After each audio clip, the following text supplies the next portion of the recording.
acceptons-nous parfois des requêtes coûteuses et pénibles? Accepter de rester plus longtemps au bureau sans être payé, accepter un nouveau contrat d'assurance coûteux sans réel besoin, accepter de rendre un service incongru à un individu que vous ne connaissez pas. Il vous est peut-être déjà arrivé de vous étonner après coup d'avoir accepté ce que vous auriez refusé en temps normal. Si tel est le cas, peut-être avez-vous été victime d'une technique de manipulation expérimentée pour la première fois en 1966 par Friedman et Fraser.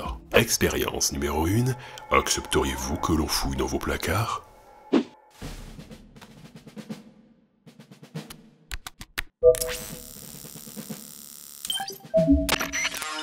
Bonjour agent Gull, votre mission consiste à obtenir de plusieurs ménagères qu'elles acceptent qu'une demi-douzaine d'enquêteurs puissent fouiller dans leurs placards. Et ce afin de répertorier leurs produits de consommation. Pour y parvenir, vous pouvez vous référer aux découvertes de Friedman et Fraser. Ah, facile. Lorsque l'on demande directement au sujet s'ils accepteraient que des enquêteurs viennent fouiller leur placard, il n'y a que 22% d'acceptation. Friedman et Fraser ont voulu savoir s'il était possible, en suivant une certaine méthode, d'augmenter ce taux d'acceptation. Des femmes sont appelées au hasard à partir de l'annuaire téléphonique. Via le téléphone, un enquêteur se présente à elles comme mandaté par un organisme privé et leur demande si elles accepteraient de répondre à un petit questionnaire de 8 questions sur le thème des produits de consommation courants. Quand ces femmes acceptent, ce questionnaire leur est soumis et l'enquêteur les remercie chaleureusement pour leur participation. 3 jours plus tard, les ménagères qui ont accepté de répondre au questionnaire sont à nouveau contactées et on leur soumet cette fois la requête finale. Accepteriez-vous, madame, de recevoir un groupe d'enquêteurs chargés de répertorier vos produits? Souvenez-vous, quand on pose directement cette question, sans questionnaire préalable, le taux d'acceptation est de 22%. Mais suite à ces étapes préparatoires, le taux d'acceptation est désormais de 52%. Cette pratique qui consiste à préparer un sujet via des étapes intermédiaires afin qu'il accepte plus facilement une requête a été nommée la technique du pied dans la porte. Expérience numéro 2, accepteriez-vous qu'on installe dans votre jardin un énorme panneau publicitaire? Rebonjour agent Gull. Félicitations pour votre précédente mission. Votre nouvelle mission consiste à faire accepter à des propriétaires l'installation d'un panneau publicitaire géant dans leur jardin, sans leur offrir une quelconque contrepartie. Vous pouvez à nouveau avoir recours à la technique du pied dans la porte.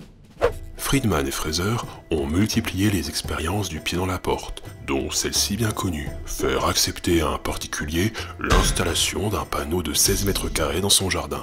Bonjour monsieur, accepteriez-vous l'installation d'un panneau de 16 mètres carrés dans votre jardin sur la prévention routière ou pour la préservation de la nature? 16 mètres? Non mais ça va pas la tête? Quand on formule directement la requête finale, sans étape préparatoire, le taux d'acceptation est de 16,7%. Friedman et Fraser mettent au point 2 types de pieds dans la porte où le sujet est sollicité face à face. Dans un cas, on demande d'abord au sujet s'il accepterait de placer sur son pare-brise un autocollant sur la sécurité routière ou sur la prévention de la nature. Dans un autre cas, on demande au sujet s'il accepterait de signer une pétition sur ces deux mêmes thèmes. Bonjour monsieur, je distribue des autocollants sur la sécurité routière afin d'inciter nos concitoyens à conduire prudemment. Accepteriez-vous d'en prendre un et de le coller sur le pare-brise de votre véhicule? Ah bah évidemment que je vais vous en prendre. Les chauffards, j'aime vraiment pas ça. Lorsqu'on revient 3 jours plus tard pour formuler la requête finale au sujet ayant subi ce pied dans la porte, l'autocollant ou la pétition, les résultats sont étonnants. 76% des sujets acceptent l'installation du panneau de 16 mètres carrés dans leur jardin.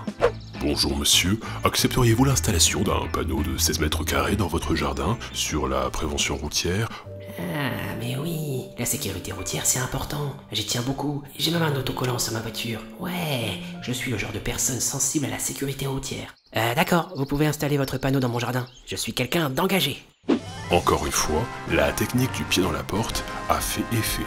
Pour la même requête, nous sommes passés de 16,7% d'acceptation à 76% dans la condition autocollant pour la sécurité routière. Expérience numéro 3, accepteriez-vous de donner de l'argent à un inconnu? Bravo agent Gull. Nous apprécions ce que vous faites pour l'agence. Votre nouvelle mission consiste cette fois à soutirer de l'argent à des passants.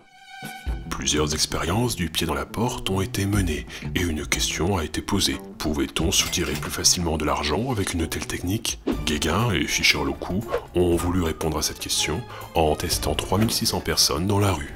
Quand on formule directement la requête au passant, excusez-moi, vous n'auriez pas un peu de monnaie? Le taux d'acceptation est de 28% pour un montant des dons de 28 centimes en moyenne. Si on insère un pied dans la porte, comme la simple demande de l'heure, les résultats sont intéressants. Excusez-moi, pourriez-vous me donner l'heure s'il vous plaît? Oui, il est midi. Merci beaucoup. Vous n'auriez pas un peu de monnaie? Bon bah tant qu'à faire. Oui, bien sûr. Tenez. Dans la condition pied dans la porte, l'acceptation de la requête est de 43% et le montant moyen des dons est désormais de 37 centimes. Comment expliquer l'efficacité de cette technique du pied dans la porte? La préparation psychologique, progressive, via des petites requêtes comme signer une pétition, répondre à un questionnaire, donner l'heure, facilite l'acceptation de la requête finale. Il existe plusieurs explications et théories, mais retenons que dans les premières expériences que nous avons présentées, le pied dans la porte s'appuie sur l'engagement. Quand le sujet accepte la première requête, comme par exemple signer une pétition pour la préservation de la nature, celui-ci se donne à lui-même l'image d'un défenseur de la nature. Par suite, il essayera autant que possible que ses futures actions collent avec cette image. Son acte initial, l'acceptation de la première requête, va l'engager. On est tenté de croire que nous agissons en fonction de notre personnalité, de nos qualités intrinsèques. Or, à l'inverse, et ces deux expériences nous le montrent bien, ce sont nos actions qui forgent nos attitudes, nos aspirations, en nous renvoyant une certaine image de nous-mêmes.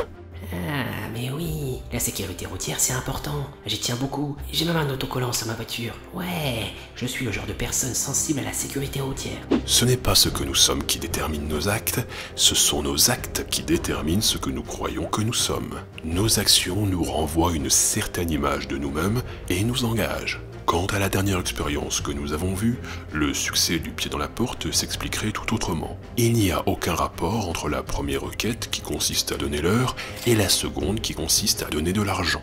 De plus, ces deux requêtes ne sont pas séparées dans le temps. Dans cette situation, le pied dans la porte s'appuie sur un effet de tendance à l'acquiescement. Le sujet ayant accepté de rendre un premier service, comme donner l'heure, les chances qu'il accepte la deuxième requête seront plus grandes.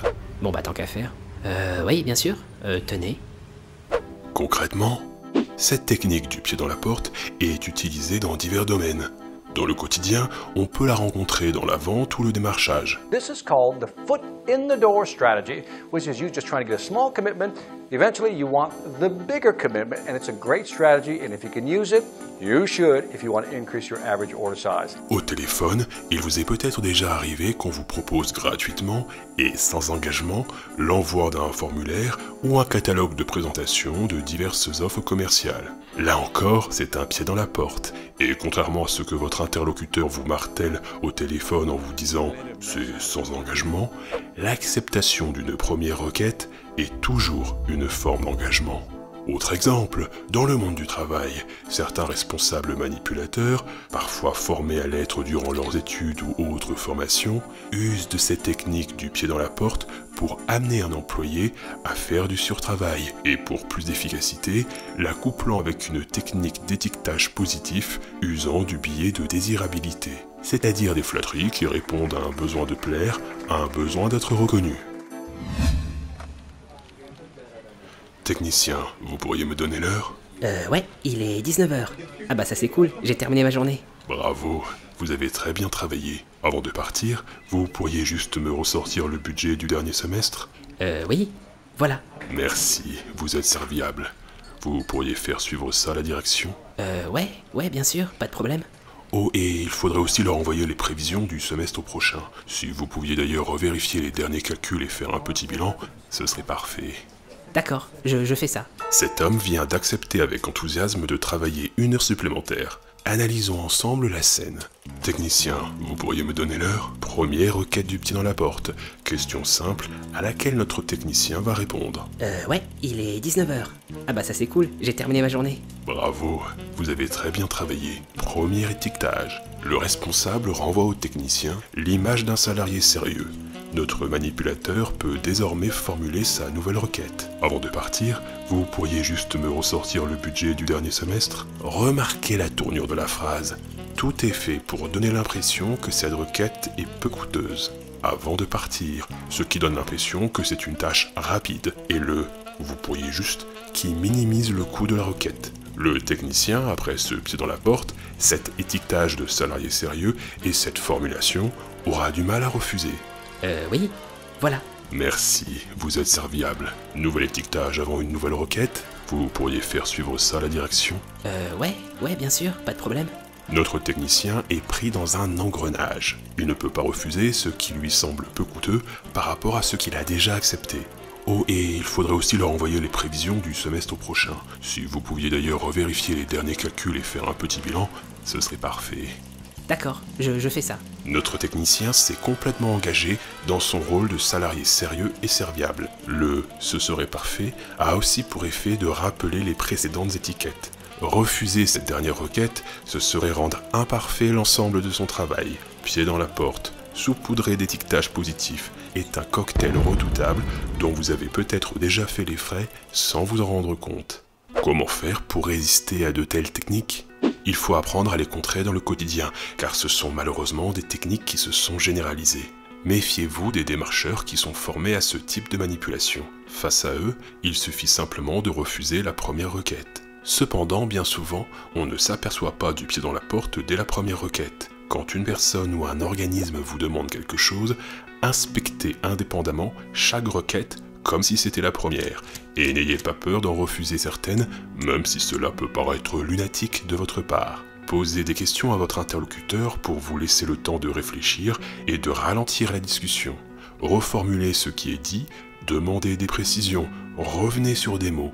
Vous éviterez ainsi un acquiescement automatique que vous pourriez regretter par la suite. On peut se donner le droit de dire oui, puis non, quel que soit l'enchaînement des situations. Cela implique aussi de mettre au second plan l'image que l'on vous renvoie, ou le fait de vouloir à tout prix plaire à autrui. Bonjour agent Gull. Nous sommes très impressionnés à l'agence par vos coups d'éclat. Votre dernière mission consiste à souscrire à notre tout nouveau contrat d'assurance vie, en nous envoyant vos coordonnées bancaires ainsi qu'un formulaire que vous trouverez ci-joint à l'adresse... Dites-moi, vous ne seriez pas en train d'essayer sur moi le pied dans la porte? Ce message s'autodétruira tout de suite.